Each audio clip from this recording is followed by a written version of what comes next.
News with me, Shifara Rako, and do stay with us. We begin our series with the following headlines. President Vladimir Putin says Ethiopia's entry into BRICS further deepens Ethio-Russia ties.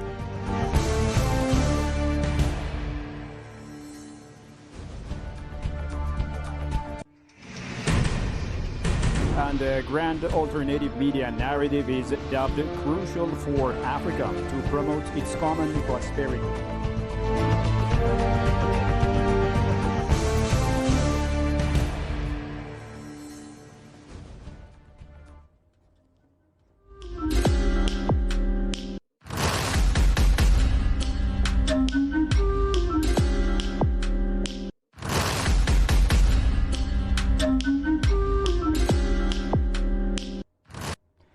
Now, the Ethio-Russia comprehensive relation is further deepened by Ethiopia's entry to the BRICS Plus bloc. That's according to the president of the Russian Federation, Vladimir Putin. The president made the statement while receiving the letter of credence from Ethiopia's ambassador extraordinary and plenipotentiary to the Russian Federation, Cham Ugala Uriyat, on Monday, 4 December 2023. In his welcoming message at a ceremony accorded to the Ethiopian ambassador at Kremlin, President Putin mentioned that Ethiopia and Russia are friendly countries with 125 years of strong diplomatic relations. The president also recalled his meeting with Prime Minister Abiy Ahmed during the second Russia-Africa summit in July 2023 in St. Petersburg. He underscored that the various cooperation agreements signed during the summit between the two countries further strengthened the long-established bilateral relations to a higher level. Ethiopia's entry to the BRICS family will further cement the two friendly relations, the president has underscored.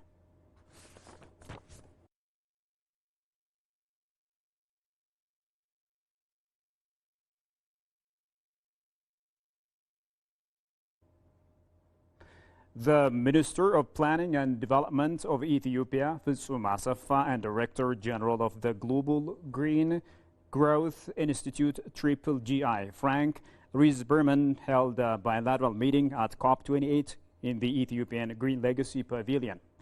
The two sides have discussed ways to strengthen their partnership to promote inclusive green economic growth in Ethiopia. On the occasion, Fitsum commended GGI's significant contributions to Ethiopia's inclusive green economic growth journey since they first partnered in Durban, South Africa.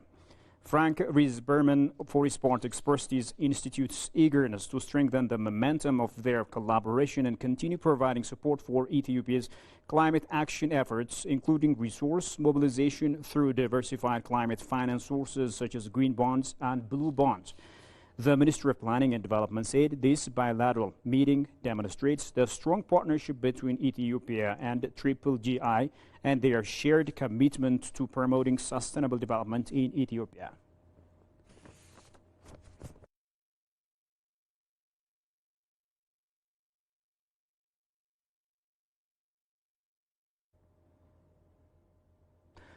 Moving on, Ethiopia, under the leadership of Prime Minister Abiy Ahmed, has been working hard to create a transcontinental media that promotes Pan-Africanism. That's according to the Chief Executive Officer of Ethiopian news agency, ANAM. The World News Agencies Forum is underway in China under the theme Boosting Global Confidence, Promoting Media Development. In his remarks at the forum today, Saifa Darebe, the CEO of Ethiopian News Agency, said that Ethiopia has been taking a practical measure for the creation of an African-oriented media that would fit the modern era, citing the huge investment being underway on the media and communication infrastructures. The CEO stressed the need to create an alternative media narrative in this world like the BRICS, an emerging bloc largely led by China and other major economies. Beyond that, we are in a critical juncture to create a grand shared narrative that would promote common prosperity that's imperative to thwart the current ill-intended media narrative, Saifa added.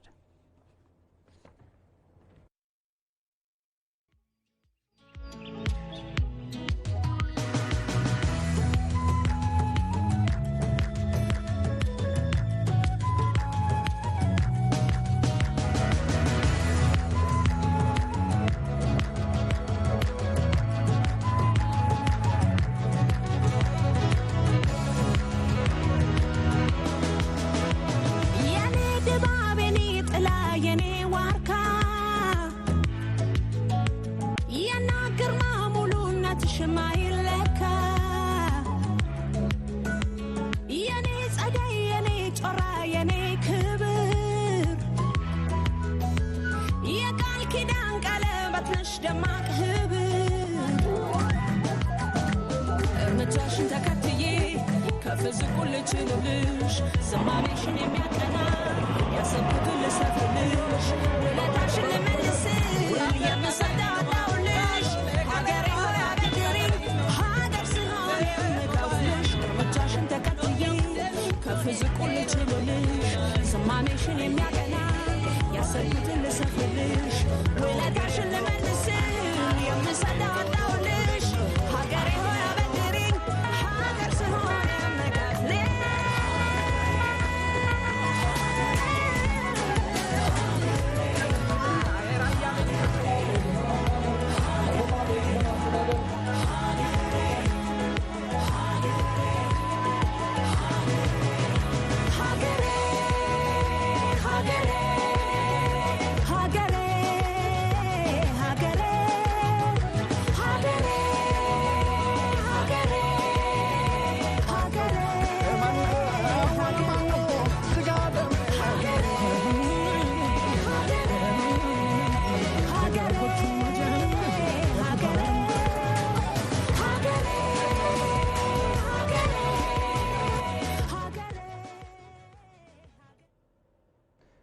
Welcome back.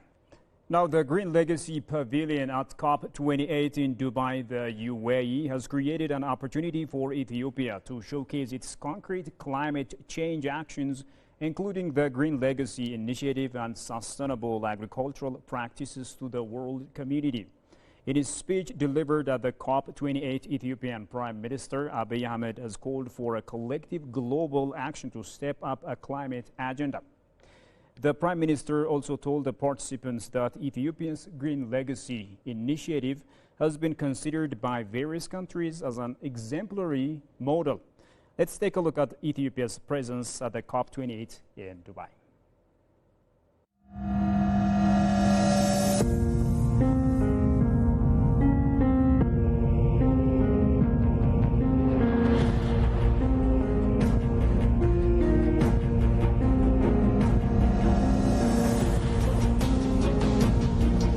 Success can only be measured by the actions we take, not by the decisions we make.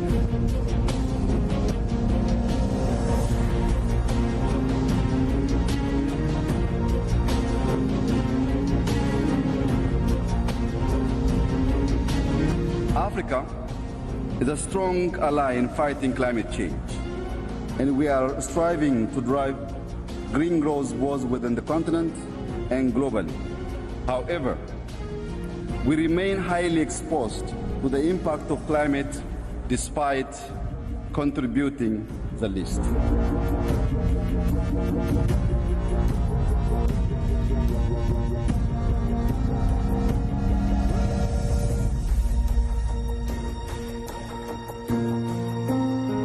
Our Green Legacy Initiative represents a proactive response to pressing environmental and socio-economical challenges.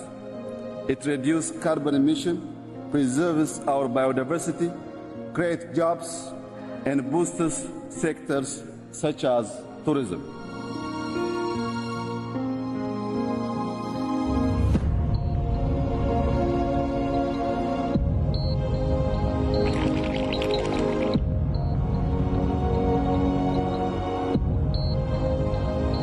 We are actioning our nationally determined contribution, and our progress is a testament to our commitment to the Paris Agreement.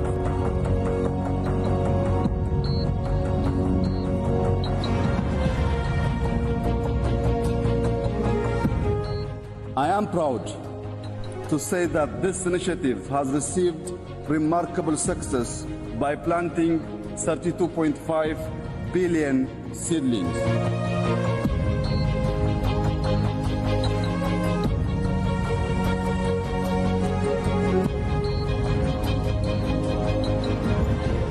No country can effectively confront the climate challenge if debt is a burden.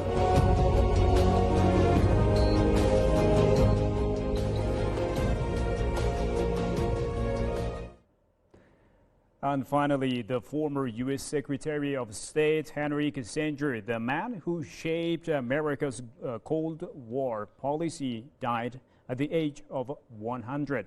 Despite leaving office in the mid-1970s, he continued to be consulted by generations of leaders for decades. Kissinger, a German-born Jewish whose career took him from academia to diplomacy and who remained an active voice in foreign policy into his latter years, died at his home last Wednesday. Tigasanis has compiled his life story as follows. There is no country in the world where it is. Born on May 27, 1923, in Germany, Henry Alfred Kissinger was an American diplomat, political scientist, geopolitical consultant, and politician who served as the United States Secretary of State and National Security Advisor in the presidential administration of Richard Nixon and Gerald Ford between 1969 and 1977. In 1973, Kissinger was jointly awarded the Nobel Peace Prize for Peace with Le Duc Tho of North Vietnam for their efforts to negotiate peaceful settlement of the Vietnam War. All you could do is try to preserve a minimum of dignity and save as many lives as you could. Kissinger's family immigrated to the United States in 1938 to escape the Nazi persecution of Jews. He became a naturalized citizen in 1943. He served in the U.S. Army during World War II and in the post-war U.S. military government of Germany. After leaving the service, he entered Harvard University, where he received a BA in 1950 and a PhD in 1954. In 1954, he joined the faculty as an instructor, becoming professor of government in 1962 and director of the Defense Studies program from 1959 to 1969. America has never been true to itself unless it meant something beyond itself. He also served as a consultant on security matters to various U.S. agencies from 1955 to 1968. Kissinger, a German-born Jewish refugee whose career took him from academia to diplomacy and who remained an active voice in foreign policy into his later years, died at home in Connecticut last Wednesday. According to Reuters' last week report, as tributes poured in from around the world, Beijing called him a good old friend of Chinese people who made historic contribution to normalizing relations between the two countries. Russian President Vladimir Putin praised Kissinger as a wise and far-sighted statesman, while Israeli Prime Minister Benjamin Netanyahu said his meetings with Kissinger provided a master class in statesmanship. The benefits that accrue to the United States are the benefit that will accrue. Well, dear viewers, with that, we come to the end of today's news. Thank you for watching us.